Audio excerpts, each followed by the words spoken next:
All right, how's everybody doing today? All right, Hotep. Hey, this is Michael Imhotep, founder of the African History Network, host of the African History Network show. I'm a talk show host, researcher, lecturer, writer, and historian. So it is Wednesday, March 24th, 2021, and we are live. Hope everybody's doing well today. So I wanted to come on once again and do an overview of the online course that I teach, Ancient Kemet, the Moors, and the Maafa, Understanding the Transatlantic Slave Trade, what they didn't teach you in school. Ancient Kemet, the Moors, and the Maafa, Understanding the Transatlantic Slave Trade, what they didn't teach you in school. This is a 8-week, 16-hour online course that I teach, and we deal with thousands of years of history. Normally, we do it on Tuesdays, 8 p.m. Eastern Standard Time.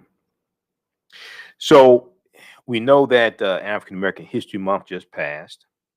And, oftentimes you will hear a number of stories about lessons involving slavery going wrong in our schools, especially during African American History Month. Okay.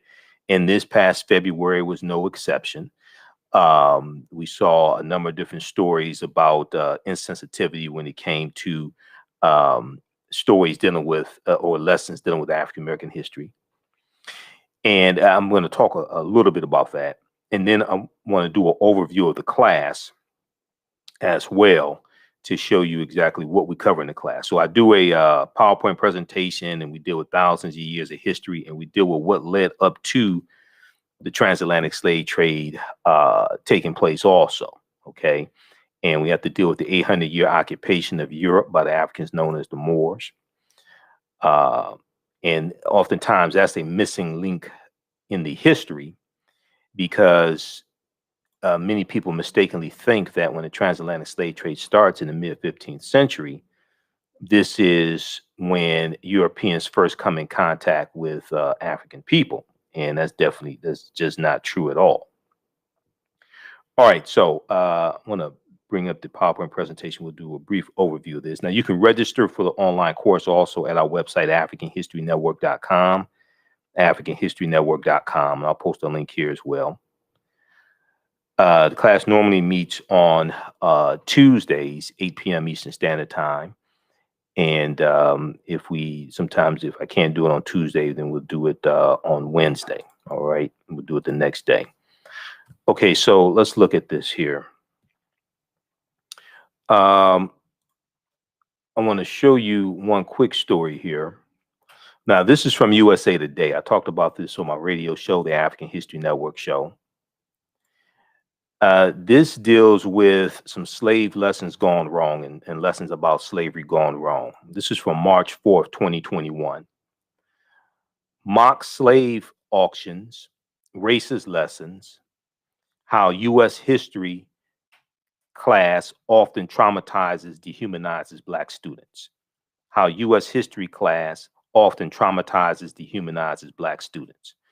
So you've heard me talk before about how America needs a massive history lesson. Okay. And all of this is connected with the fight against the voter restriction laws in Georgia, the Republicans trying to push through 253 voter restriction bills in 43 state legislatures, the fight over the Confederate monuments, the Confederate battle flag. All this deals with not clearly understanding history. And then when we look in our schools, we see these lessons dealing with slavery that are oftentimes dehumanizing to African Americans, and they could be very insensitive and oftentimes inaccurate. And one of the things that you hear me talk about is the study from the Southern Poverty Law Center called Teaching Hard History, American Slavery, Teaching Hard History, American Slavery.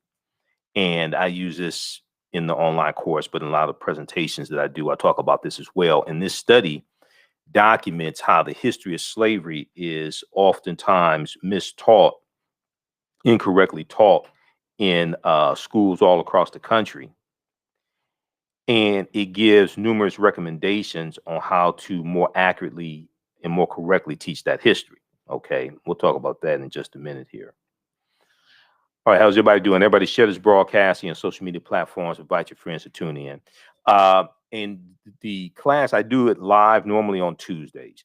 Um, as we record all the sessions, as soon as you register, you can go back, watch last week's class. You can watch the classes that you missed. This time around, and teaching the class, this is the first time I've taught this class since 2019. This time around teaching it, we're going to end up doing 9 weeks because I had 2 guest speakers a few weeks ago. Dr. David Imhotep, who wrote the book, The First Americans Were Africans, Documented Evidence. He wrote this book. He was a guest speaker in my class. And then also Sister Nubia Wardford, who's a cultural anthropologist. He was a guest speaker a few weeks ago as well. So we're going to end up doing 9 weeks instead of 8 weeks. So the class is regularly $130. It's on sale $80. You can watch the classes from around the world. You can watch them over and over again. And you can use them with your children as well. I would say the classes are PG-13. Okay. So if we look very quickly here at this article, and then we also see the fight. I'm going to show you another article in just a minute. We see a fight in certain state legislatures trying to control what teachers can teach about slavery and racism and oppression, things like this as well. Okay. So this article is from March 4th, 2021. It talks about how on Wednesday, an official at a Mississippi middle school apologized after 8th graders were asked to pretend they were enslaved people, including writing letters discussing their journey to America and the family they live with or work for. During Black History Month 2021, a Florida high school teacher was suspended with pay after allegedly telling students slaves were not whipped by white people and that the N word, a racist slur, quote, just means ignorant, end quote. In February 2020, a student teacher in Tennessee gave her 4th grade students an assignment called Let's Make a Slave about a speech from the 1700s about keeping Black slaves under control. All right. Now, I'm not sure if they were dealing with let's click on this link here. I don't remember. I hope they're not talking about the fake Willie Lynch letter of 1712. Let's make on November 3rd. Okay, so let's look at this article here. See, this is what happens to a lot of our children in schools. Okay. And it could be public school, private school. It could be independent school. It could be a homeschool, because I'll be the first one to tell you, there's some people doing homeschooling, don't know what the hell they're doing.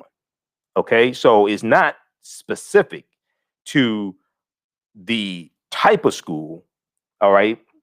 The problem is a lot of the information is just wrong. Okay. Metro Schools employee alleges she was demoted after complaining about slavery assignment. This is from December 1st, 2020.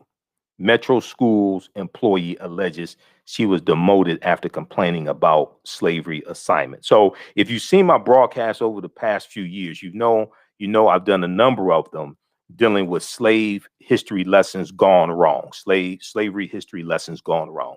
We see this every February. Now we'll see this throughout the year, but especially in the month of February for African American History Month, we'll see this. Okay. All right. So it says a Metro Nashville public school employee has filed a lawsuit alleging she was demoted from her position with the district after filing a first lawsuit on behalf of her son over a controversial assignment taught at Waverly Belmont Elementary School early this year, early 2020.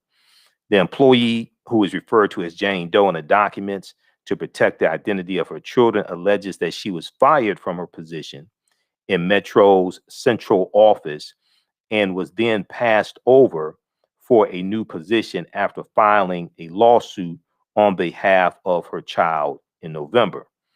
Now, on November 3rd, the Nashville family filed a lawsuit over the assignment called Let's Make a Slave, which was given to a 4th grade class in February. Okay, this is during Black History Month. The assignment focused on a speech said to have been given in the 1700s by West Indian plantation owner Willie Lynch to white Virginia colonists about how to control their slaves. Now, already red flags are going off already. And we talk about this in the class. And some of you all who are in the class now, we've mentioned this so far. Willie Lynch never historically existed. Willie Lynch never historically existed. The Willie Lynch letter has been proven to be a fraud. Okay, their words in the Willie Lynch letter 1712, their words in the Willie Lynch letter that didn't exist in early 18th century. So the letter was written by Dr. Kwabena Ashanti. He came out and admitted it. He wrote it in about 1970. He was trying to show how African Americans were acting like slaves, but the letter has been proven to be a fraud. And then if you research Professor Manu Ampem, and I've interviewed Professor Manu Ampem a number of times, he has a series of essays called Death to the Willie Lynch Letter, Death to the Willie Lynch Letter. He goes through step by step and shows you how the Willie Lynch letter is a fraud. So, see, once again, for them to use this as a teaching tool is just backwards. I was going to call it as backwards, but it's just wrong. It's just it's just wrong. Okay, it's false. It's as wrong as that fake 1776 project that Donald Trump commissioned, and thankfully Joe Biden dismantled the commission and took down that BS report that the commission put together and Trump put on whitehouse.gov. But I want to go back to this article for a second, because this deals with this is one of the reasons why the class that I teach is so important. And I share this type of information with people. I share this type of information with parents and try to give them some resources to use with their children. But also I tell them, you can share these resources with the teachers, because a lot of the teachers in school, and this is why this study from the Southern Poverty Law Center is so important, teaching hard history, American slavery, because a lot of teachers mean well, but they don't have the proper resources. They don't have the proper tools. And some of them just don't know.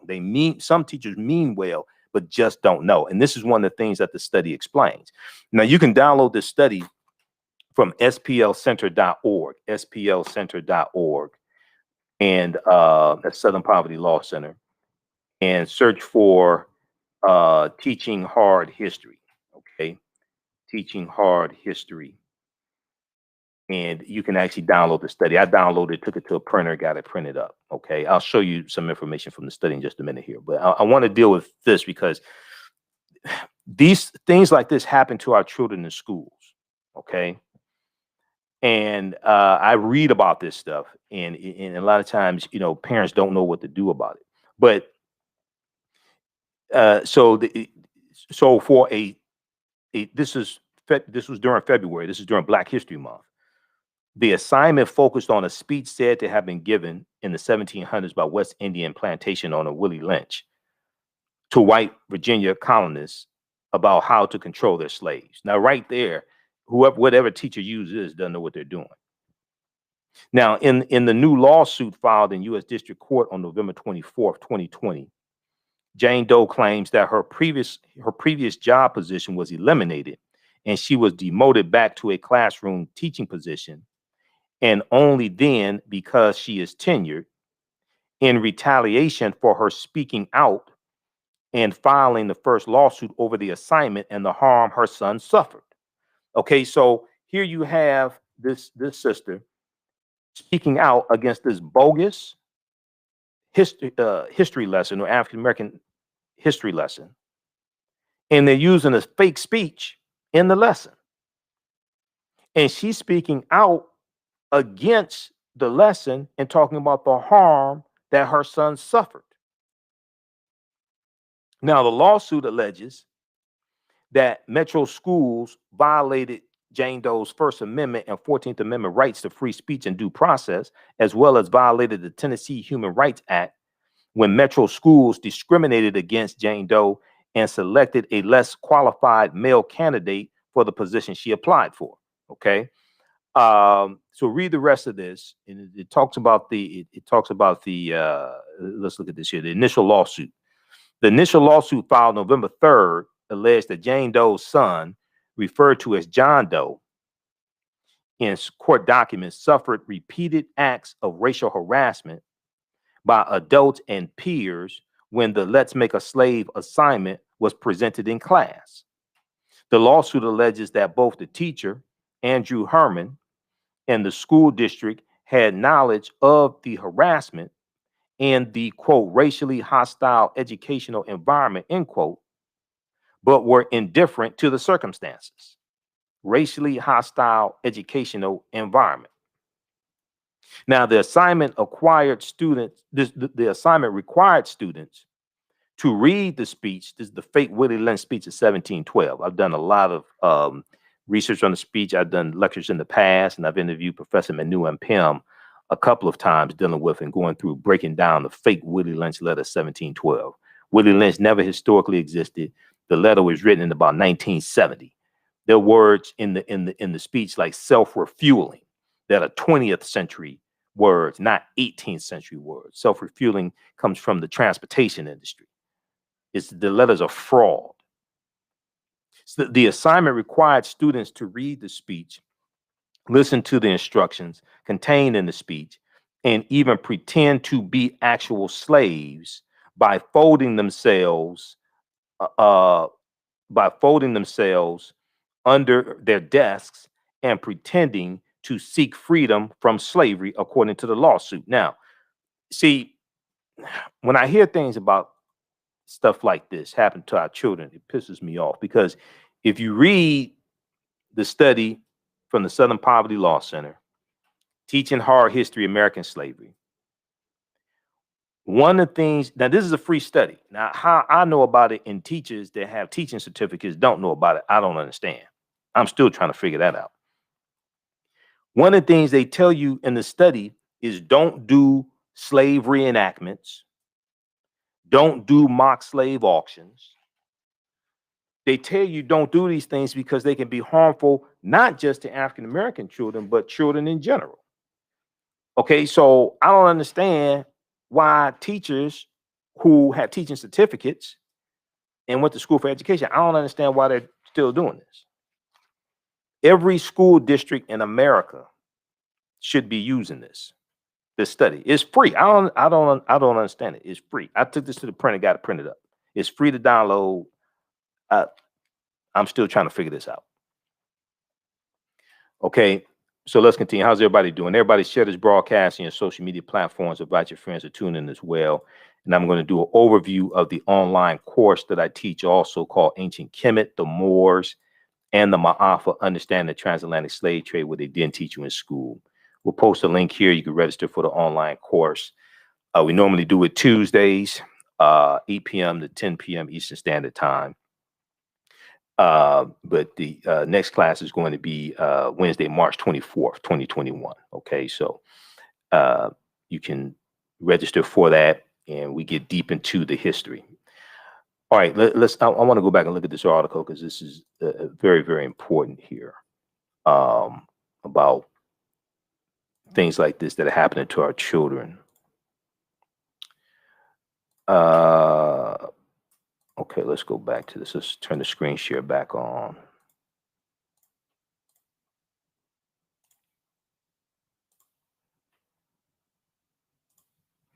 Okay, so the assignment required students to read the speech, listen to the instructions contained in the speech, and even pretend to be actual slaves by folding themselves under their desks and pretending to seek freedom from slavery, according to the lawsuit.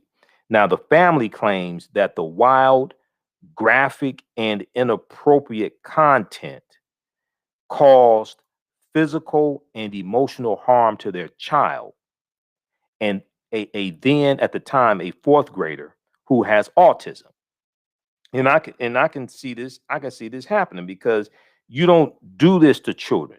You don't have you notice they don't have like mock concentration camp reenactments of the Jews going into concentration camps.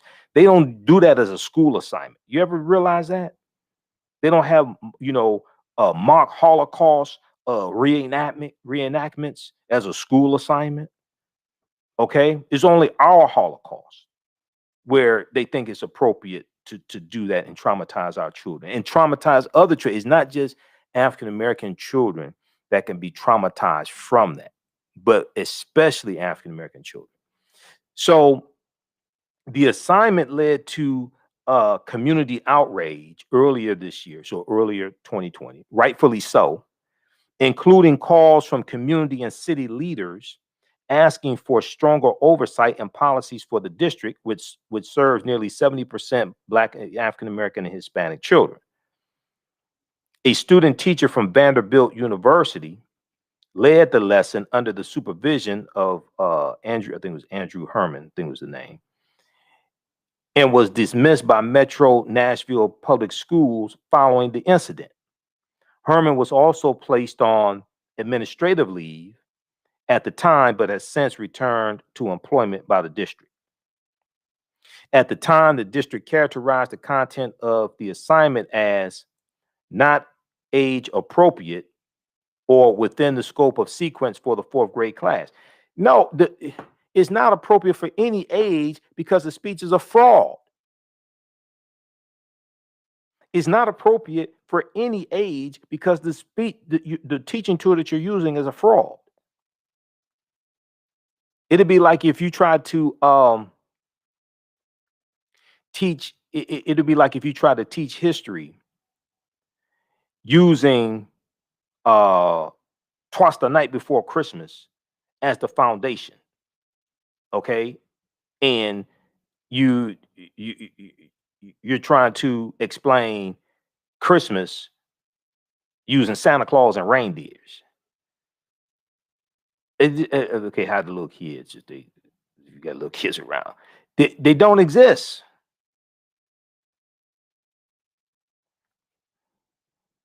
Read the rest. I don't want to get tied up in this because it's going to raise my blood pressure. Read the rest of this article here. This is from December 1st, 2020. Metro Schools employee alleges she was demoted after complaining about slavery assignment. Okay, we'll post a link here. This is from USA Today. Then we look at go back to the main article I was looking at.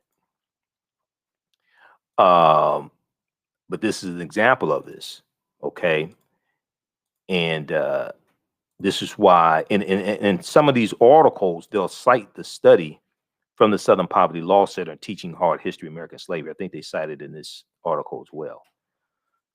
I saw this earlier in March and wanted to talk about this on my daily show, the African History Network show. I know a lot of you all watch the African History Network show or go back and watch the rebroadcast, but I haven't had time to squeeze this in. We've been covering what's going on in Georgia and the voter suppression tactics in Georgia and a number of different things, and I haven't had a chance to squeeze this in.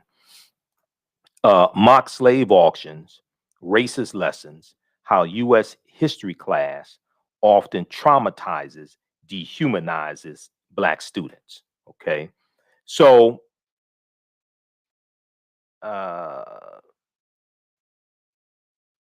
if we look at this here,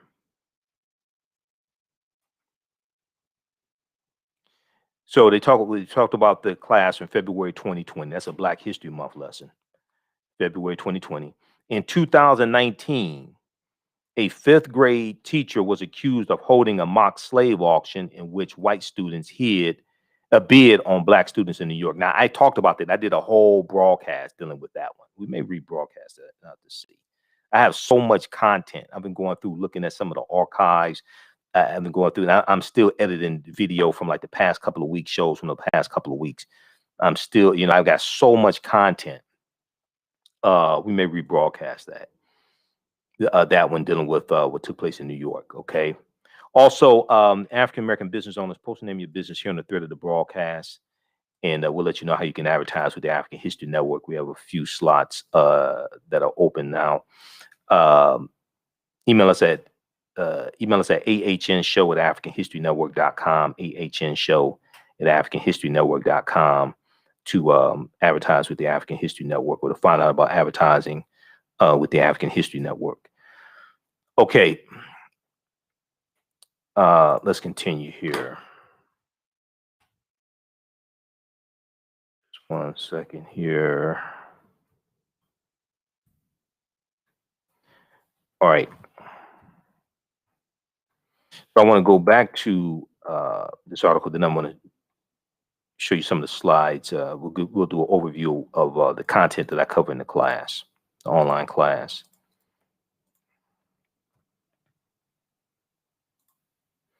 But oftentimes when stories like this happen, very few people actually talk about them. Now they'll talk about gossip, bunch of BS, but they won't. This stuff directly impacts our children. So such careless assignments and lessons can traumatize students, experts said. And they are just one example of how teachers in the USA have long struggled and failed to teach the complex history of slavery. Now, Kefferlin Brown, a professor of cultural studies in education at the University of Texas, said, unfortunately, slavery is addressed often in ways that are either marginalized or it's the other way, or it's the only way that Black people are brought into the curriculum. Now, Kefferlin Brown is cited in the study Teaching Hard History American Slavery. He did not want to be Black anymore. He did not want to be Black anymore.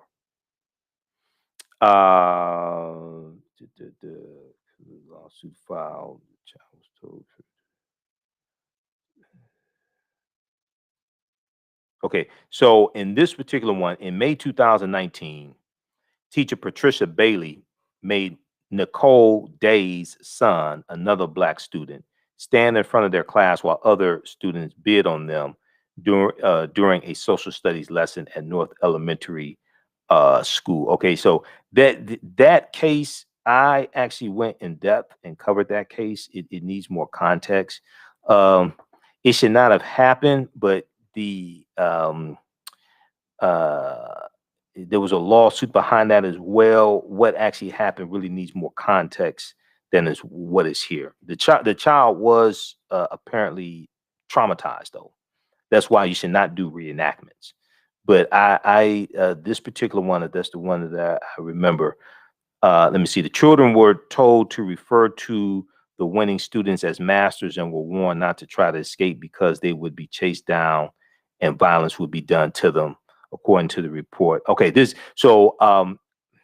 don't think it was this case. It was another one. There was another case that I covered and I did a in-depth broadcast on. And I got statements from I played statements from the teacher, her attorney, but also parents that came out in defense of the non-white parents that came out in defense of the teacher. That particular one, and I have to look and see which one. It was dealing with bidding on slaves. That particular one, even that particular one is, I would say, is different than some of these other cases. Let me put it like that. There was no ill intention, and it was a question a student asked. A student asked the question, well, how could white people sell Black people like this? You know, how could they do that? So she said, okay, let me explain it to you. Let me show you. This is a bad thing to do, but it's different than some of these other cases. So in this one right here, the children were told to refer to the winning students as masters and were warned not to try to escape because they would, quote, be chased down and violence would be done to them, according to a report from the New York Attorney General's office. Now, Nicole Days said her son had to receive counseling after the incident, which the Attorney General's office found had a profoundly negative effect on all students present, especially the African American students. He told me that he did not want to be Black anymore, Nicole Days said. He didn't want to go to school because he didn't know if he could trust the teachers. Now, more than a year and a half after the incident, Nicole Day said her son, 12 years old, still worries that he's judged because he's black when they're out in public. Okay, still worries that he's judged because he's black when they're out in public, and his friendships have been seriously affected. All right, so check out the rest of this article. This deals with when slave lessons and history lessons go wrong in schools, mock slave auctions, racist lessons, how U.S. history class often traumatizes, dehumanizes black students. Okay, all right, um, so let's look at this. I want to bring up the PowerPoint presentation. Bring up the slides. I'm going to give you. We'll do an overview of some of uh, the content of the online class that I teach: ancient Kemet, the Moors, and the Maafa, understanding the transatlantic slave trade, what they didn't teach you in school. Okay, let's look at this here. Because I deal with some of this in the class, and we deal with the talk some about the study teaching hard history American slavery. So once again, let me show you this study here. I'll show you the cover of it. Teaching Hard History American Slavery from the Southern Poverty Law Center. And there was this article here. I first found out about this study back in February of 2018. There was an article from the Atlantic.com called What Kids Are Really Learning About Slavery. What Kids Are Really Learning About Slavery. A new report finds that the topic is mistaught and often sentimentalized, and students are alarmingly misinformed as a result. Okay. And it goes through and talks about how they did a survey of 1,000 high school seniors and 1,700 social studies teachers. The group reviewed 10 commonly used U.S. history textbooks and examined 15 sets of state standards as well to assess what students know. What they found in the study, in the survey of 1,000 high school seniors, what they found was that among 12th graders, only about 8%, only 8% of 12th graders surveyed could identify slavery as the cause of the U.S. Civil War. Only 8% of high school seniors surveyed could identify slavery as the cause of the U.S. Civil War. Fewer than 1/3, or only 32%, could correctly name the 13th Amendment as the formal end of U.S. slavery. 35% thought it was the Emancipation Proclamation of January 1st, 1863, which did not end slavery and really didn't free the slaves at all. And fewer than half, 46%, identified the Middle Passage as the transport of enslaved Africans across the Atlantic Ocean to North America. So read this article here from the Atlantic. They go more in depth into this. What kids are really learning about slavery. Now, some people say reparations. Now, my response, if you watch my show, we deal with this historically and based upon law, and we deal with what is the process. My response would be reparations. How? Explain to me the process. Because most people talk about reparations, can't tell you the actual process to get it. And it takes 218 votes to get a bill passed in the House of Representatives. It'll take 60 votes to get a bill passed in the Senate. You don't have that in either the House or the Senate right now. You got maybe about 178 votes for HR 40 in the House of Representatives, but that's a resolution. That's not an actual bill. That's not going to become law. That's HR 40. That's a resolution. You have to understand the difference between a House resolution, a House bill, and a House joint resolution. You don't have, if you can't get a bill passed to study reparations, how are you going to get one passed to pay reparations? Go watch the bill. Go watch this. Go watch the show that I did, the Sunday show from Sunday. What day was that? No, I think we did it Monday, March 22nd, dealing with Evanston, Illinois, and reparations for redlining that they're going to disperse in Evanston, Illinois to African Americans. Go watch that one. We go deep into it. Then go watch the March 7th show why I talked about Evanston, Illinois, March 7th, 2021. And we went deep into it, and I laid out understanding what reparations is. Reparations is not a check. A check can be part of an overall compensation package. This is what happens when people don't understand history. Reparations means to repair the damage. If you're talking about repairing the damage of slavery, repairing the damage means to restore you to a state prior to the damage being done. This is what repairing, this is what the concept of reparations is, to make people whole again, to restore them to a state that they were in prior to the damage being done. Well, to actually understand reparations for African Americans, you first have to understand and analyze who African people were before the damage was done. Who African people were and what we had before we were put into a system of slavery. We were people who had our history, our culture, our language, our spiritual systems, our names, our family ties, our folklore, our mores, our cosmology, our cosmogony. We had a cultural paradigm that we saw reality through that every other ethnic group of people here in America have. A people's history and culture is what they use in this country to fight for scarce wolf power resources. So now we're largely a people who've largely been taught to hate themselves. Most of us still have our slave masters' names. We've been taught to see reality through the eyes of Europeans. So when you just reduce reparations down to a check, you're not doing a systems analysis, and you're talking about giving money to people who largely been taught to hate themselves. And year after year, we go to conferences that talk about how we spend 97% of our dollars with people that don't look like us. So we all got $500,000 a day. I guarantee you white people will have it all back this time next week.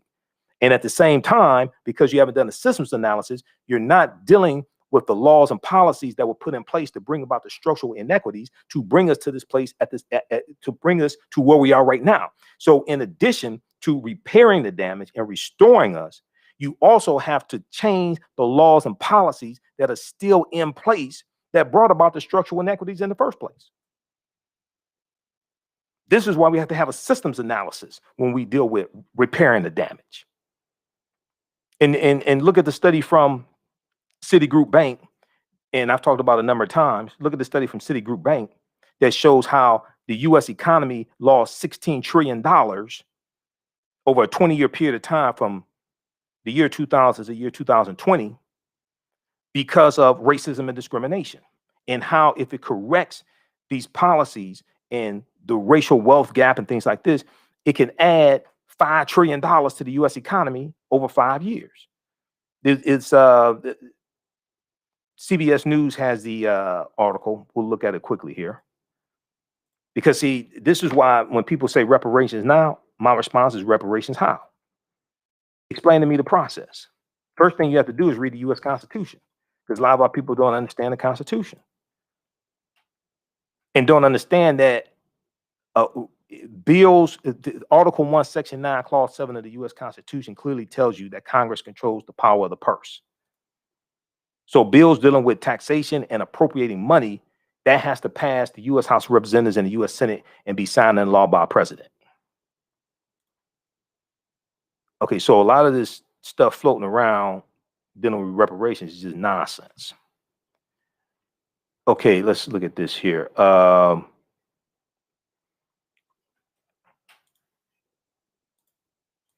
Reparations has cost the U.S. $16 trillion, Citigroup fines. Reparations has cost the U.S. $16 trillion Citigroup fines. This is on September 23rd, 2020. I've done a whole presentation that we air a number of times dealing with this. America could have been $16 trillion richer if not for the inequities in education, housing, wages, and business investment between Black and white Americans over the past 20 years, new research concludes. The study released this week by Citigroup Bank is the latest in a body of research, that attempts to quantify the economic impact of systemic racism. Now, racism is a system of advantage and privilege distributed based upon race. Racism is a system of advantage and privilege distributed based upon race. Racism has nothing to do with not liking people, calling people racial epithets, calling people the N-word, things like that. That's not racism. That's bigotry. Racism is a power structure. Racism is a group-to-group relationship. This is why we have to be very careful when people try to obfuscate, okay, what racism is, and then reduce it down to calling people racial epithets, calling people racial slurs, and then say black people are just as racist as white people. No, you don't want to actually deal with the power structure and actually deal with what racism is and how racism comes out of the ideology of European white supremacy, and it's designed to preserve genetic white survival. You're trying to confuse people on what racism is. We cannot allow that to happen. The study released by Citigroup is the latest in a body of research that attempts to quantify the economic impact of systemic racism. Citigroup arrived at a $16 trillion figure after estimating that African American workers have lost $113 billion in potential wages over the past 2 decades because they could not get a college degree.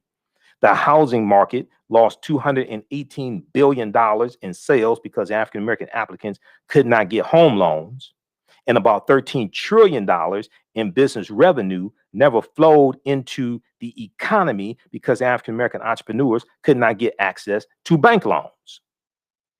What's more, the U.S. could have $5 trillion in gross domestic product over the next 5 years if those gaps and others were closed today, the study indicated. So you're dealing with closing the gaps, which deals with changing the laws. The reason why you have to do this is because if we were able to get reparations today, right now, and it was just in the form of money, I guarantee you in 2 years, 3 years, 5 years, 10 years from now, we'll be right back in the same predicament. But the problem is there'll be less people who will be willing to listen to our issues and our complaints because they said, well, you said cut the check. We cut you a check. You right back in the same predicament. That's your fault. We ain't dealing with this anymore. This is why you have to do a systems analysis. You have to change the laws and policies that were put in place that brought us to where we are right now. That's part of repairing the damage. This is why trying to equate reparations with a check is ass backwards. You don't understand what happened. You can't just reduce that down to a check. You got to correct the laws and policies that are still on the books that brought us to this point. Hopefully y'all understand what I'm talking about. All right, read this article. Now, there are a lot of people that mean well and things like that and say, cut the check. No, do the research. It's more than that. Cash payments can be part of a comprehensive reparations package. Ain't nowhere in the hell reparations should only be in the form of money. Oh, no. Every year, reports come out and we read articles and go to conferences that talk about how we spend 97% of our dollars with people that don't look like us. What do you think is going to happen if we all get a bunch of money? You think that spending pattern all of a sudden is going to change and get better? If anything, it's going to get worse.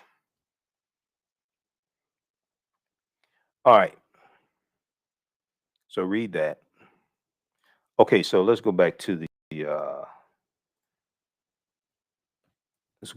actual presentation. So these are some of the slides from the online class that I teach, and this is an overview of it. How's everybody doing? Those just tuning in. I'm doing an overview of an online course that I teach called Ancient Kemet, the Moors, and the Maafa.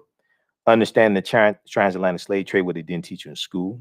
We deal with thousands of years of history and what led up to the transatlantic slave trade taking place. I'm Michael Imhotep, founder of the African History Network, host of the African History Network show. Okay, so let's look at this here. This is an interesting study right here, and I've been looking at these studies for years. New studies find that positive feelings about Blackness improve academic performance for Black girls. New studies find that positive feelings about Blackness improve academic performance for Black girls. Believing that Black is beautiful, an important mantra of self-acceptance and self-love could pay major dividends in school, a new study finds. Now, this is I've talked about this in some of my presentations, some of my lectures, especially during African American History Month, because all of this is connected. So this was a study that appeared in the Journal of Blacks in Higher Education. And it focuses on a new study from Sharita Butler Barnes, Professor Sharita Butler Barnes, a professor at Washington University in St. Louis. And the study finds that young Black women, young African American women with strong racial identity are more likely to be academically engaged, curious, and persistent. Okay, African American, young African American women or African American girls with strong racial identity are more likely to be academically engaged, curious, and persistent. So the survey looked at 733 African American middle and high school girls in 3 socioeconomic school districts in the Midwest. The study is called Promoting Resilience Among African American Girls, Racial Identity as a Protective Factor. Promoting resilience among African American girls, racial identity as a protective factor. And it was published on the Childhood Development Journal website. And it found that feeling positive about being Black, along with feeling supported by their schools, correlated with the girls' greater academic motivation. Now, researchers also found that feeling good about your racial identity could act as a buffer for students in hostile or negative academic environments. And there are a number of studies that show a positive correlation between African American children doing better in school academically, having higher self-esteem, etc., and knowing more about themselves, knowing more about their history, being involved in cultural events, different things like this. Okay, so your thoughts create feelings, your feelings create actions and behaviors, your actions and behaviors create results. What you do for yourself, what you do to yourself, and what you allow the people to do to you and get away with is based upon what you think about yourself. What you think about yourself is based upon what you've been taught about yourself. What you've been taught about yourself is based upon everything you've read, heard, and seen about yourself. All right. So here's an overview of some of the things that we deal with in the course. We deal with the 800-year occupation of Europe by the Africans known as the Moors, shocking archaeological discoveries that are causing experts to rethink everything, how insurance companies, I think I skipped a slide. Hold on. Did I skip a slide? Yeah. What was, let's start with this one here. What was the transatlantic slave trade? What were some of the events that led up to the transatlantic slave trade taking place? So we try to deal with things chronologically to understand cause and effect. What role did Christopher Columbus play? Columbus was central to the spread of the transatlantic slave trade. Columbus and his 4 voyages, and he's going into the Bahamas and Puerto Rico and Honduras and Panama and different things like this. And they're setting up, the Spanish are setting up these plantations, especially sugarcane plantations. And this increases the need for Africans there enslaving and killing off indigenous people, the native people and Taino and different things like this, the Arawaks. And in some of these areas that he's in, there are already African people there, as Dr. David Imhotep talks about in The First Americans Were Africans, documented evidence. But then they're going to have to bring in African people based upon their concept, bring in Africans, enslave them, and then you're going to see 1517 with the Asiento de Negros and King Charles I. You're going to, also known as King Charles V.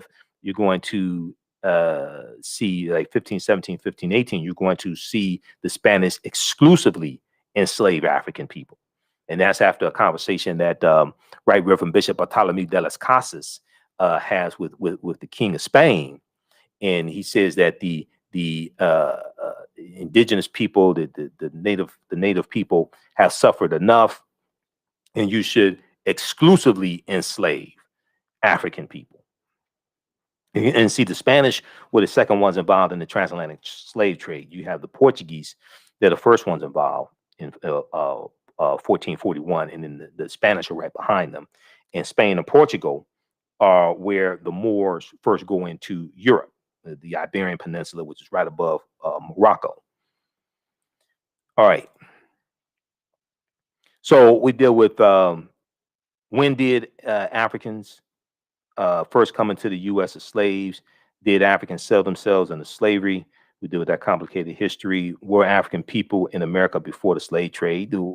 We've been in this land we call the United States of America going back at least 51,700 years ago. At least 51,700 years ago. And Dr. David Imhotep deals with this in the first Americans were Africans, documented evidence. These were the Khoisan, who have the oldest DNA on the planet and go all around the world. We'll talk about that here in just a minute. We do with the 800-year occupation of Europe by the Africans known as the Moors, shocking archaeological discoveries that are causing experts to rethink everything.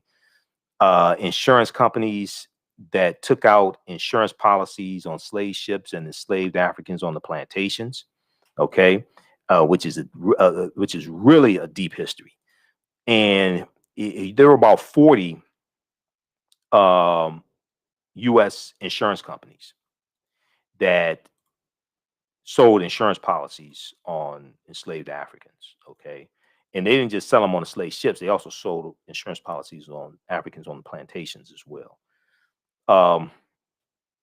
One of the most well-known insurance companies started out in 1845, known as the Nautilus Mutual Life Insurance Company. I think it was called the Nautilus Mutual Life Insurance Company.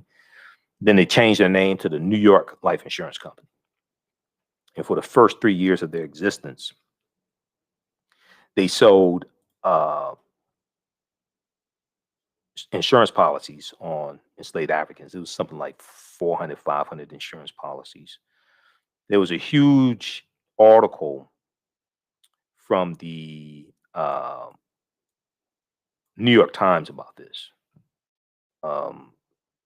three or 4 years ago. There was a huge article from the New York Times about this. I talked about it on my radio show when it came out. But it's a deep history. Okay, now also to their credit, the New York Life Insurance Company has been pretty upfront with that history, unlike some other ones. They've been pretty upfront about that history. Okay, so we deal with Freemasonry, America, and the Founding Fathers, which is a deep history that ties into Tony Browder and Egypt on the Potomac, origins of the term America, Africa, and more.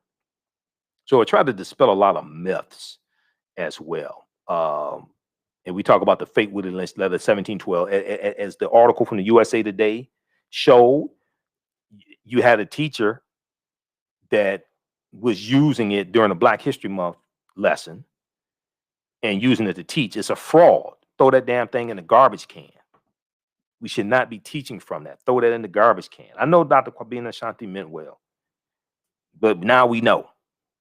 Don't throw that in the garbage can. Use real history.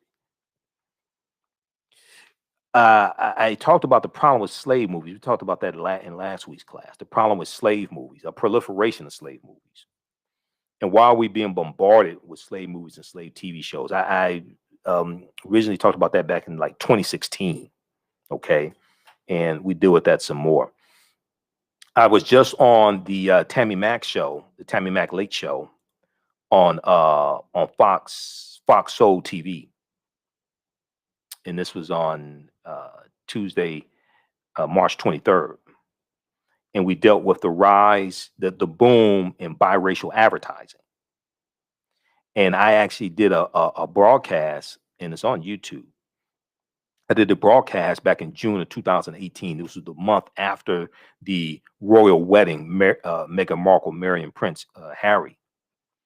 And I'm going through breaking this down and how this can also possibly be an attack on African-American men as well. Overrepresentation of white men with African-American women in these TV commercials, being married and things like this. But one of the things I talked about was the TV show The Last OG, starring Tracy Morgan. Unfortunately, is up for some awards at the NAACP Image Awards. But when we contrast that, when we look at that as well as the slave movies, all this is programming. Okay, all this is programming, and your thoughts create feelings, your feelings create actions and behaviors, your actions and behaviors create results. And as one of my teachers, Dr. Leonard Jeffrey, says, whoever controls the images controls the self-esteem, the self-development, the self-worth. Whoever controls the history controls the people. When you look at the TV show The Last OG, And I like Tracy Morgan. I love Tiffany Haddish and all her black girl Eritrean magic. Okay, because her father's from Eritrea in East Africa, right next to Ethiopia. Um, you have you have this guy Trey, who was a drug dealer, ends up going to jail. Okay, his girlfriend was Shay, and I think his name was Trey in the show. Um, he ends up going to prison. Okay, he gets caught selling drugs. He ends up going to prison. He was set up actually um, selling drugs, and he goes to prison for a number of years. He gets out of prison, finds out that his he ended up having two children he didn't know about. Apparently, they're twins. Two children he didn't know about by his girlfriend Shay, Tiffany Haddish. She's remarried. She's married to a white man, living a very good life, big house. She has a career. She went to school, everything. The children are in private school, and he's trying to now establish a relationship with children he didn't know. He's living in the halfway house. There's one episode where he starts selling drugs again. He's selling crack because he wants to be like Robin Hood, rob from the rich and give to the poor. But if you look at a proliferation of biracial commercials, and the majority of these commercials show white men with African American women, even though African American men are twice as likely to marry outside of their race as African American women. This Pew Research report on this also. You look at the Pew Research.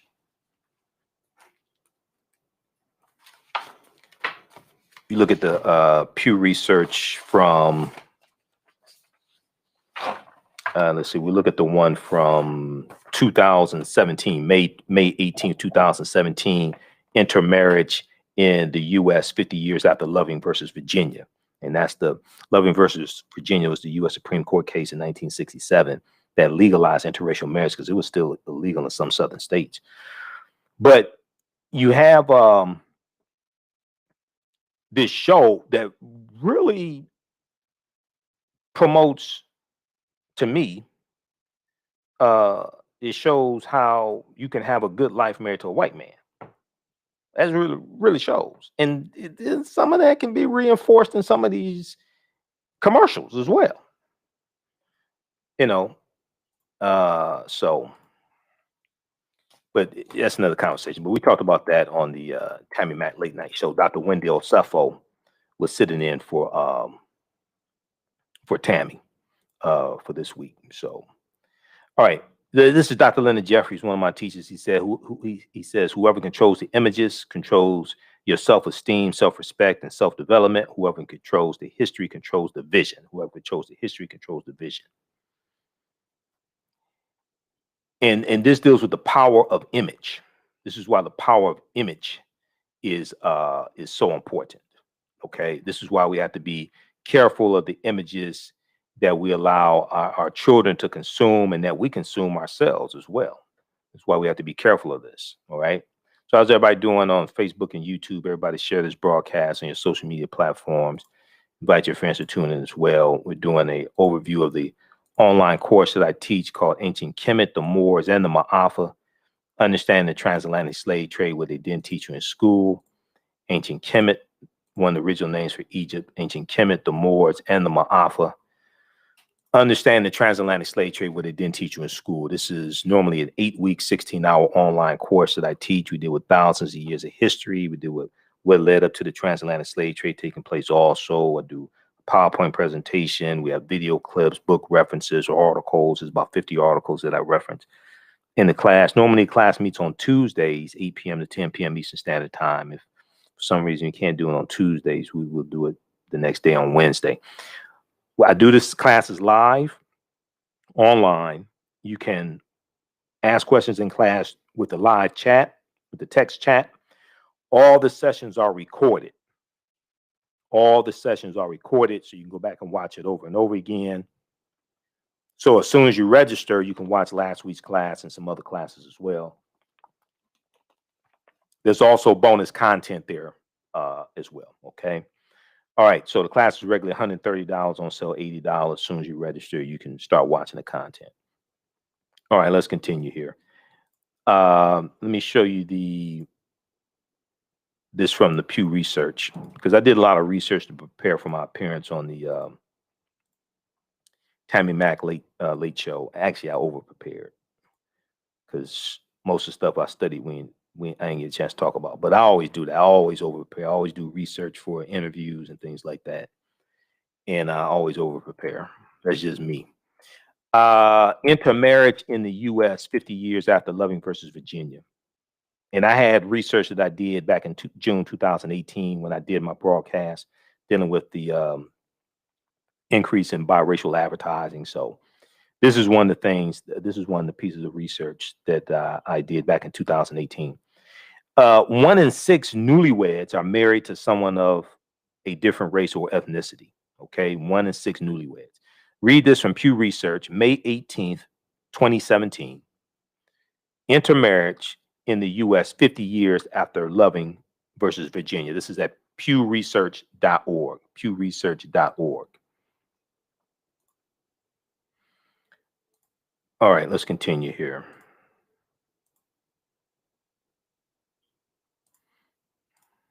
Let's go back to the slides so we can wrap this up. So I'm doing a brief overview of a lot of content of the online class that I teach. Let's look at this here. So we deal with the problem with slave movies while we're being bombarded with slave movies and slave themed TV show. We saw this a lot in 2016. Saw this a lot in 2016. It's to a lesser extent now. Okay.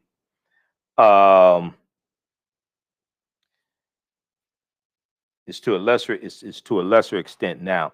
Now, I also talk about Asar, Aset, and Heru and the origins of the Immaculate Conception story. That's deep. You got to deal with that because Europeans, even before the Moors going to Europe, Europeans were worshiping the Black Madonna and Child. Where'd they get that from? That came from Aset and Heru. Okay, that came from Isis and Horus, Asar, Aset, and Heru. Okay. And then we deal with links to the ancient Kemet and early Christianity. Okay, that's important as well. Freemasonry in America, and the Fate Willie Lynch letter of 1712. The Fate Willie Lynch letter of 1712. All right. Okay, so we have Runoko Rashidi. This is Dr. David Imhotep, and you know Runoko. I reference his book in the class. Black Star, the African Presence over Early Europe.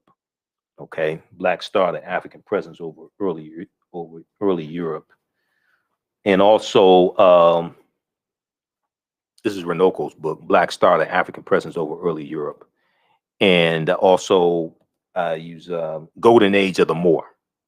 Golden Age of the Moor, edited by Dr. Ivy Van Sertima.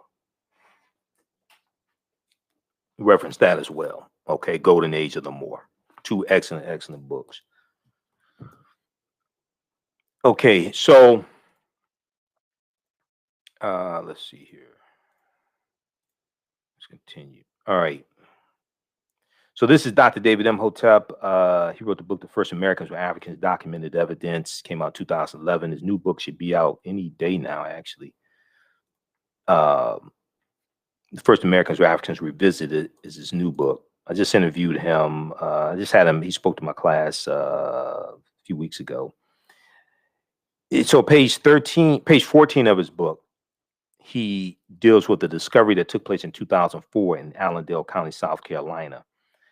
And there was 13 types of evidence that thoroughly documented an African presence in this country that we call the United States of America, going back at least 51,700 years ago. They found, so Dr. Albert Goodyear is an archaeologist at the University of South Carolina. They found artifacts, architecture, campsites, carvings, footprints in lava, genetic M174D haploid groups dealing with DNA and genetics, campsites, carvings, Egyptian writings, footprints in lava, linguistics, paintings, skulls, skeletons, structures, tools. They found 13 different disciplines 13 different types of evidence thoroughly documenting an African presence in the U.S. going back at least 51,700 years ago. Now, this is before Native Americans came into existence. This is one of the problems with some of the a lot of the Black History Month celebrations and presentations, even though they are important. And I, deal with the whole history of African American History Month and Dr. Carter G. Woodson. Even though they are important, and this one right here is a good book dealing with the history, dealing with Dr. Carter G. Woodson and his history. This is by Dr. Payro Dakbovie, who is a history professor at Michigan State University. This is Carter G. Woodson in Washington, D.C., the father of Black history. Carter G. Woodson in Washington, D.C., the father of Black history. Okay. If it wasn't for Dr. Carter G. Woodson, we wouldn't have an African American History Month or Black History Month. Okay. It starts in 1926, officially as Negro History Week. And 1976, it becomes a monthly celebration. But it was never designed to be the only time of the year that we study our history. Okay. There's a period of time of celebrations and different things like this, lectures. It was never designed to be the only time of the year we study our history. And in schools, he said, he educated teachers and said that this was supposed to be the week out of the year that students showed what they had been studying all year round. Because he said it didn't make sense for children just to study this subject 1 week out of 36. They're supposed to be studying our history year round.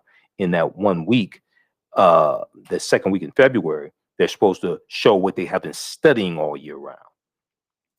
So a lot of this we just have backwards. Okay, let's continue here. So this is Dr. Albert Goodyear. This is an article from ScienceDaily.com. Name of this article: New Evidence Puts Man in North America 50,000 years ago.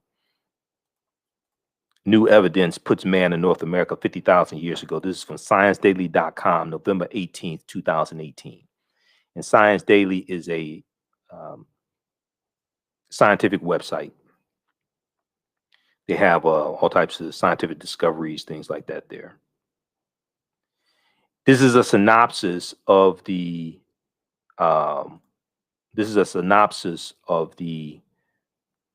article. It says radiocarbon tests of carbonized plant remains where artifacts were unearthed last May. Now, keep in mind, this discovery is made in 2004. Okay, so this is 17 years ago. Where artifacts were unearthed last May along the Savannah River in Allendale County by University of South Carolina archaeologist Dr. Albert Goodyear indicate that the sediments containing these artifacts are at least 50,000 years old, meaning that humans inhabited North America long before the last ice age, Well, who were these humans? Okay, these were the Khoisan. This is before Native Americans come into existence. These were the Khoisan who come from Southern Africa, go all around the world. Also, they're the ancestors to Dainu and the Twa, and they were here in this land also. Okay, so we deal with archaeological discoveries. I'll show you some different archaeological discoveries in recent years. We deal with the Druids, and this ties into the history of St. Patrick.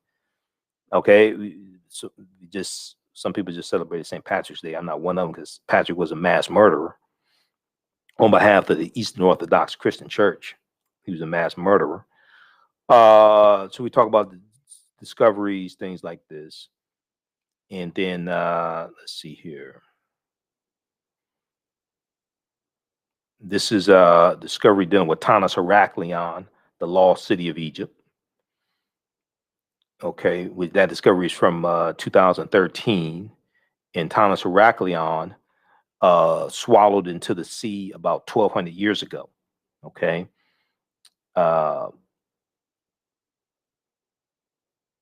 Research that Tanis Heraklion, the lost city of Egypt. All right, very quickly here, if we look at, so we also deal with the 800-year occupation of Europe by the Africans known as the Moors. And the Moors are taking the teachings from ancient Kemet, ancient Egypt into Europe And this is going to bring Europe out of the Dark Ages. So you have to understand like this chronology of history and what's going on in Europe when the Moors go in 711 AD. And then what this leads to. So this is a tekken. We see the tekken in ancient Kemet. The Greeks call it an obelisk. We see the Washington Monument. That is a tekken also. That's an ancient African symbol of resurrection coming from the story of Asar, Aset, and Heru. Okay. The Greeks call them Isis, Osiris, and Horus once again. And we know that 50 of the 56 signers of the Declaration of Independence were Freemasons. And we know that Freemasonry, the teachings from Freemasonry, has its foundation in ancient Africa, especially the Nile Valley region of Africa, specifically ancient Kemet, ancient Egypt. Okay, now they're dealing with watered down teachings, of course, but this is where this comes from. So if we look at Egypt on the Potomac by Tony Browder, pages 18 and 32. And Browder's a bad brother. He's a friend of mine. I've interviewed Brother Browder before, I think about 6 times in the past. And this is one of the books that we use in the class also, Nile Valley Contributions to Civilization, as well as Egypt on the Potomac. And where's that book?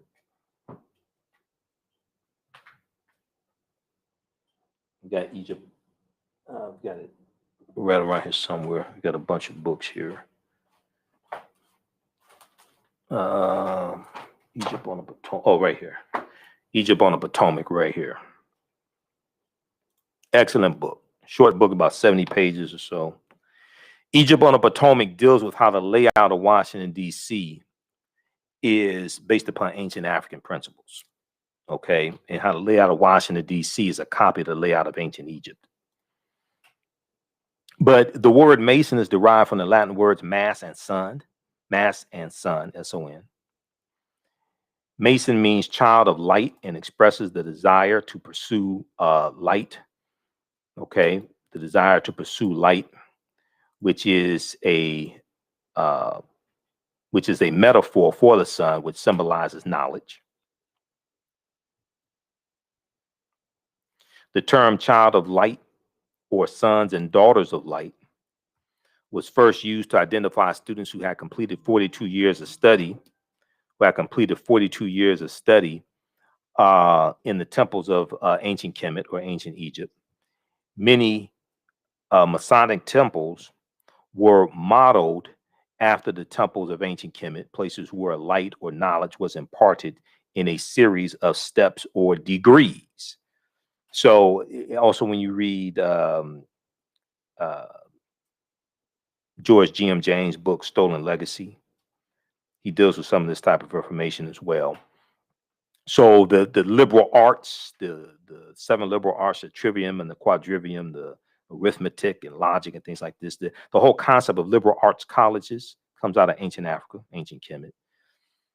And when you go to college, you get your credentials in a series of degrees, right? Associate's degree, bachelor's degree, master's degree, PhD. This is where this comes from. This is where this comes from. And for eons, for millennia, light has been associated with knowledge. Darkness has been associated with ignorance. If you watch cartoons, right? We'll come to your question in just a second. If you watch cartoons, you can see the cartoon character could be Doc McStuffins, or it could be Mickey Mouse. It could any Tom and Jerry, any cartoon character. My daughter likes Paw Patrol. I didn't know what Paw Patrol was till she started singing the theme song. Okay, but if they get a bright idea, and bright is associated with knowledge as well, you'll see a little light bulb go off over their head, right? To symbolize an idea, to symbolize knowledge. And if you have a child in school that's a smart child, the teacher may say that's a bright child, G-H-T, bright. Knowledge associated with light. If the child is not too bright, right? Lack of light, or you say that's a dim child, D-I-M, dim light. The absence of light or less light associated with ignorance. More darkness associated with ignorance. Okay. So when we look at this here, we see the term child of light or sons and daughter of light was first used to identify students who had completed 42 years of study in the temples of ancient Kemet. This is associated with knowledge. Mason means child of light and expresses the desire to pursue light, which is a metaphor for the sun, which symbolizes knowledge. All of this is connected. It takes us right back to ancient Africa. Okay, we keep trying to run away from ourselves. We keep trying to run away from ourselves, and people are running to what we created. We should be tired. Our legs should be tired of running by now. Did you know that 50 of the 56 signers of the Declaration of Independence and 13 of the 39 signers of the U.S. Constitution were Freemasons? Did you know that 4 of the first U.S. presidents were Freemasons, and there have been 14 Freemasons who have been U.S. presidents? So Browder talks about this on page 18 of Egypt on the Potomac. Okay, so this is Asar, Aset, and Heru, who the Greeks call Osiris, Isis, and Horus. We definitely deal with this as well, the first Holy Trinity. We talk about we talk about the TV show Isis. We talk about the TV show, the Secrets of Isis, TV show from DC Comics from the 1970s. And then, let's see, okay, so we deal with some of this. Why is Christmas on December 25th as well? Nowhere in the biblical text does it say that this may go outside the circumference of some people's awareness. Just because you disagree with it or don't like it, does not mean it's not true. Just means you have to do some research to understand what I'm talking about. Nowhere in the biblical text does it say that Jesus the Christ or Yeshua was born on December 25th, because the letter J wasn't created till 1630 AD either. So we deal with some of that history as well. Try to deal with this chronology of history. Okay. Let's see here. And then, we talk about once again, we deal with the Moors and deal with things like, I tie this into news articles that you'll see in the news, but not really understand the connection to the deep history, whether it's talking about Black Pete, Joie de Piet, and the parades that they have like every early December in the Netherlands, Holland, things like this, of Black Pete, who was a Moor. But this right here, these are the national flags of Corsica and Sardinia. We showed this in the class last week. We went in depth into this. These are African Moors' heads on the flags, because the Moors were in these areas and it was a monumental effort to conquer them. Okay. And many of them were going to be enslaved. They're going to be conquered and enslaved. And you see them as bandanas. They have bandanas on. But originally, these bandanas were blindfolds to signify that they were prisoners, that they were conquered. This all ties into the history of the Moors in these areas and throughout Europe. Okay. So it's a very, very deep history. All right. So we deal with that. We deal with Christopher Columbus and where Columbus went on his 4 voyages and how Columbus was central to the spread of not just disease, okay, and decimating populations he's coming into contact with, but he's central to the spread of slavery, racism, capitalism, and the exploitation of indigenous people also. Columbus on his 4 voyages. He never comes to the land that we call the United States of America, which is really, really important for people to understand. When you look at, if you go to history.com, search for Christopher Columbus, they have a lot of good information there. They show you where he went on his 4 voyages.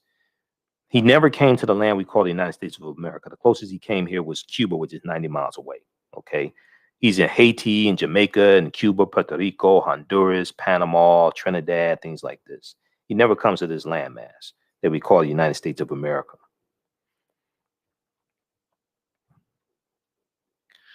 All right, and let's see here, and then we deal with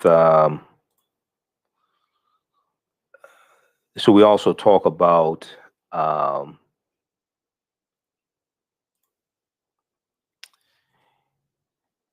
we deal with the article from Dr. Henry Louis Gates Jr.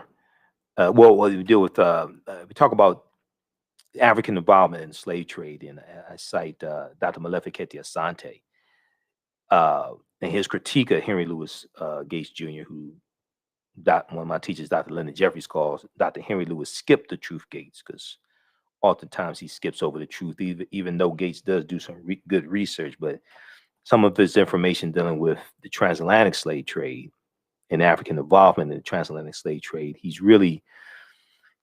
backed by European corporations, and what he's really trying to do is absolve Europeans that have to pay reparations, to say, oh, the African involvement was as equal as European involvement. No, it wasn't. No, it wasn't. Who owned the slave ships? Who owned the insurance companies? Who wrote the Asiento de Negros? Okay. Who were the ones who really profited off of the transatlantic slave trade? It wasn't the Africans. And then you had the European nations, when they're going in, they're telling the African chiefs, if you don't bring us a certain number of slaves when we come back or what have you, we're going to enslave you and your people. So you have to go and see well, who rebuilt their nations based upon the slave trade, who profited off of the sugarcane plantations. Okay, this is Europeans. All right, so those are some of the things that we deal with in the uh, in the online class. I talk about Professor Manu Ampem. I interviewed him back November 21st, 2013. We dealt with the fake Willie Lynch letter of 1712. You can visit his website, manuampem.com. Manuampem.com. I just interviewed him back in June of 2020, or July. I think it was July 2020. We talked about the passing of John Lewis. And we talked about some other things as well. We talked about SNCC and the Black Power movement, things like this. So he's a brilliant, brilliant historian. Okay, let's see here. So that's just an overview. That's just some of the things that we deal with in the class. We talk about the three great West African kingdoms of Ghana, Songhai, and Mali as well, of course. You definitely have to talk about that as well. Ghana, Songhai, and Mali. And you have Moors coming from West Africa as well, going into Europe. All right, so that's a brief overview of the online course that I teach, Ancient Kemet, the Moors, and the Maafa. Understanding the transatlantic slave trade, what they didn't teach you in school. You can register. We'll post a link here. You can register for it right now. As soon as you register, you can watch class we did last week. And we normally do the classes on Tuesdays, 8 p.m., 10 p.m., 8 p.m. to 10 p.m. Eastern Standard Time, right about that. So I had to do my radio show at 11 p.m. There's been a couple of Tuesdays. If I can't do it, we'll do it Wednesday. But this will keep you busy. You can watch from around the world. We deal with thousands of years of history also. Okay. And let me see. Somebody had a question here. Oh, okay. Watching from Belize, Central America. Okay, Kimberly. How you doing, Kimberly? Thank you. Will class be presented? Rosa asked, will the class be presented again? You can, well, any classes that you miss, you can go back and watch them. They're all archived. All the classes are archived. All the classes are archived. And we have bonus content that you can watch, and I'm uploading more bonus content also. So all the classes are archived. This is an 8-week, 16-hour online class. We're going to do a 9th week. I'm going to add an additional class because I had 2 guest speakers in the class, so that kind of threw things off a little bit, being able to cover the content. But you can go back and watch all this content. You can watch it at your own pace also. So even if you can't join the class live, you can still register for it and watch it at your own content also. And you can watch from around the world. You can watch in Belize.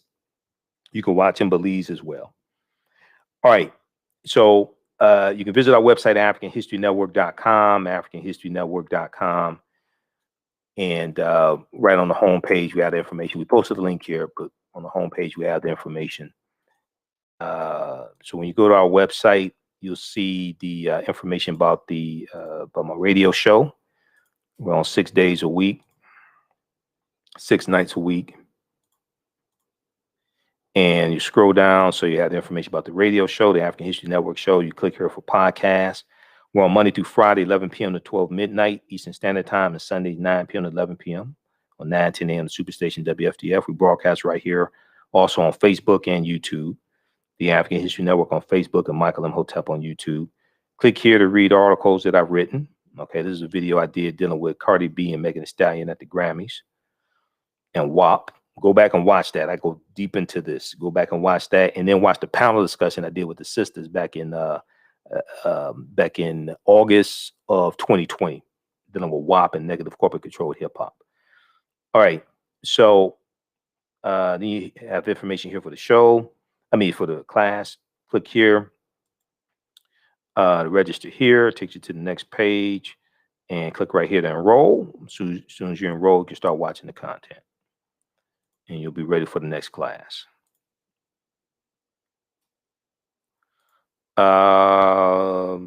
What's the name of the PDF? You're talking about Teaching Hard History American Slavery. Teaching Hard History American Slavery from the Southern Poverty Law Center. It's in PDF form also, Teaching Hard History American Slavery from the Southern Poverty Law Center. It's about a 56-page study that documents how the history of slavery is being incorrectly taught in schools all across America, and how to more correctly teach the history. Teaching Hard History American Slavery. Also, if you like this type of information, you want to support the African History Network, you can do so through Cash App, $the AHN Show, through Cash App, or through PayPal, paypal.me/the AHN Show, or at our website, AfricanHistoryNetwork.com, AfricanHistoryNetwork.com. This helps us keep doing the research, stay on the air, keep doing our show 6 days a week, keep doing the research, pay some of the bills, etc. When you do it through Cash App, be sure to type in $the AHN Show, okay, through Cash App, and it'll say Michael, and it'll have my picture there also. All right, $the AHN Show, SHOW. All right, well, look, hey, we're on. Be sure to listen to my radio show on Monday through Friday, 11 p.m. to 12 midnight Eastern Standard Time. Sundays, 9 p.m. to 11 p.m. Eastern Standard Time. I'm on 6 days a week. We broadcast here on Facebook and YouTube at the same when I'm doing the radio show. Turn on live notifications so you know when we go live on social media, on Facebook and YouTube. Okay, and share this with your friends. And I'll see you in the next class. All right. Remember, right now it's corrects wrong behavior. It's not over till we win. Wakanda forever. And we'll talk to you next time. Peace. Thanks for watching.